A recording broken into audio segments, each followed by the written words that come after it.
इस जंग की लड़ते वो 3 महीने में असें एक काम बड़ा किया कि हाँ अपने साथी कितने दिते, क्योंकि पहले भी एग्जीबिशन होंगी आई ही तो सारे साथी नहीं निकलते। हूँ एक ऐसा बनी कि सारे साथी सब निकला दे और सारे साथी आवा दे। अस बड़ा खुश है, किस्मत वाले हैं।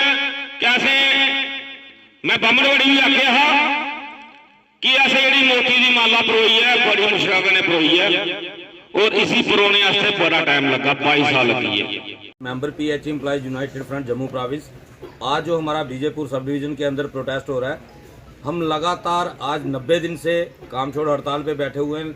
अपनी जायज़ मांगे जो हमारी 3 मांगे हैं, जिनको एलजी मनोज सिन्हा जी ने भी खुद 11 नवंबर 2020 को एग्री किया हुआ है कि आपकी ये सारी डिमांडें जो है जायज़ हैं, उनको मनवाने के लिए हम लोग धरना प्रदर्शन करते आ रहे हैं। लेकिन सरकार अभी तक हमारी मांगों के ऊपर सीरियस नहीं दिखाई दे रही है।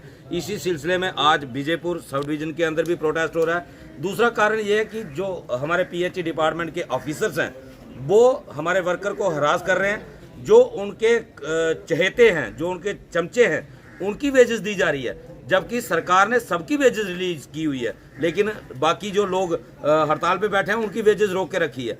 तो प्रशासन से ये हमारा सवाल है, जो हमारी 17 महीने की जो हमने काम किया था वो वेजेस आपने क्यों रोकी? अगर आपके पास वेजेस देने की शक्ति नहीं है, वेजेस देने की पावर नहीं है, तो काटने की पावर आप कहां से लाते हो? दूसरा हमारा मकसद ये था यहाँ पे आज आने का, 22 तारीख को जम्मू प्रोविंस के पूरे डेली वेजर जो हैं जम्मू में एक महारैली करने जा रहे हैं। इसीलिए आज हम सांबा के साथियों को भी ये अवेयर करने आए हैं कि जहाँ से भी ज़्यादा से ज़्यादा संख्या में लोग उस रैली का हिस्सा बने, ताकि सरकार के ऊपर दबाव बनाया जा सके और अपनी मांगों का हल करवाया जा सके। हम आपके चैनल के माध्यम से एलजी साहब को यही रिक्वेस्ट करना चाहते हैं कि हमारी मांगों के ऊपर जल्द से जल्द फैसला करें, वरना जैसे र्यूमर चल रहा है कि अमित शाह जी जम्मू का दौरा करने वाले हैं, तो अमित शाह जी का दौरा करवाना इस राज्य प्रशासन के लिए आसान नहीं होगा। हमें मजबूर ना किया जाए कि अमित शाह के दौरे के ऊपर उनको काले झंडे दिखाए जाएं, उनके मुर्दाबाद के नारे लगाए जाएं। अगर ऐसा कोई इंसिडेंट होता है तो उसके लिए एलजी साहब सीधा जिम्मेदार होंगे। पीएचई एम्प्लॉयज हो चुके हैं, कल 90 दिन पूरे हो जाएंगे, लेकिन आज तक प्रशासन वही रवैया अपनाए हुए जो 28 साल से लगातार गुमराह करने की सियासत की जाती है। हमारी 17 मीटिंगें एडमिनिस्ट्रेशन के साथ हो चुकी हैं, लेकिन आज भी एडमिनिस्ट्रेशन ये चाहती है हमें टाइम दे दो, 15 दिन का टाइम दे दो, 20 दिन का टाइम दे दो, हम आपका मसला हल कर रहे हैं, आपका मसला अंडर कंसिडरेशन है। तो वो कब तक अंडर कंसिडरेशन रहता है ये कोई बताने के लिए तैयार नहीं। और डेली वेजर अब रेगुलाइजेशन के बिना किसी बात पे समझौता करने वाला नहीं है। ये प्रशासन बड़ी बात इसको समझ ले, जब तक रेगुलाइजेशन नहीं तब तक कोई कॉम्प्रोमाइज नहीं। धरना प्रोटेस्ट में बैठे हुए हैं, उनकी मांगे जायज़ हैं और इस माह के अंत तक कोई ना कोई उनके लिए फैसला, अच्छी खुशखबरी आ जाएगी।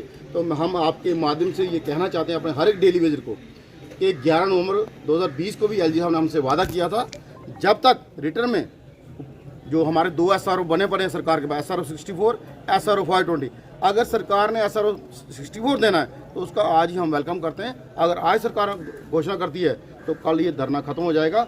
अगर सरकार SRO 520 देना चाहती है तो उसमें अमेंडमेंट करें। जो हमारी पिछली 17-18 सीटिंगें गवर्नमेंट के ऑफिसरों से हो चुकी हैं, जो हमने ऑब्जेक्शन वहाँ फाइल किए हैं, उन ऑब्जेक्शन क्लियर करके रेगुलर प्रोसेस स्टार्ट किया जाए और जॉइंट रिपोर्ट डाली जाए।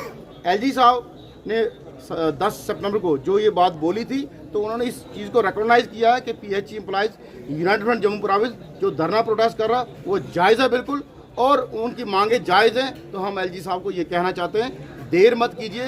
हर 30 को हमारा कोई ना कोई साथी 60 साल का होकर रिटायर हो रहा है, या कोई साथी हमारा बगैर पैसे के अपनी ट्रीटमेंट नहीं करवा पा रहा और हॉस्पिटल के बेड पे उसकी डेथ हो रही है, या कोई साथी डिप्रेशन का शिकार होकर फैमिली की प्रेशर के कारण उसके बच्चों की एजुकेशन नहीं हो रही, उसके बच्चों को रोजी नहीं मिल रही, उसके बच्चों की बाकी ज़रूरतें पूरी नहीं हो रही, वो अपने माँ बाप की सेवा नहीं कर पा रहा। पिछली 3 पीढ़ियाँ हमारे माँ बाप, हम और हमारे बच्चे इस चक्कर में पीस रहे हैं। ये सामाजिक मुद्दा है, ये इंसानी मुद्दा है, ये जज्बाती मुद्दा है। इसको हल किया जाए बगैर पॉलिसी, घर वापसी नहीं, अभी नहीं तो कभी नहीं। SRO 64 लागू किया जाए, यही हमारी डिमांड है। और जो साथी हमारा 60 साल का रिटायर घर चला गया, उसको कम से कम 10 लाख का स्पेशल कंपनसेशन दिया जाए।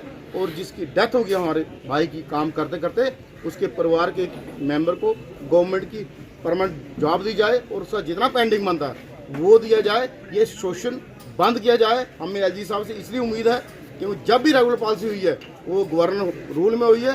इलेक्टेड सरकारें जो होती हैं जब वो बनती हैं तो ये बंदरबाड़ का खेल हो जाता है। कोई कहता 500 मेरे लगाओ, 800 मेरे लगाओ। ये मैं नहीं कह रहा, ये बीजेपी के बड़े नेता श्री देवेंद्र सिंह राणा जी ने ये बात कही है कि जब भी होगा एलजी एडमिनिस्ट्रेशन में होगा, क्योंकि सिंगल विंडो सिस्टम है। और जब रूलिंग इलेक्टेड किसी पॉलिटिकल पार्टी की सरकार होती है तो वहाँ पे ये चीज़ पॉसिबल नहीं होती, इतनी विल पावर नहीं होती, क्योंकि चीफ मिनिस्टर होगा अपने एमएलए या मिनिस्टर को नाराज नहीं कर पाएगा।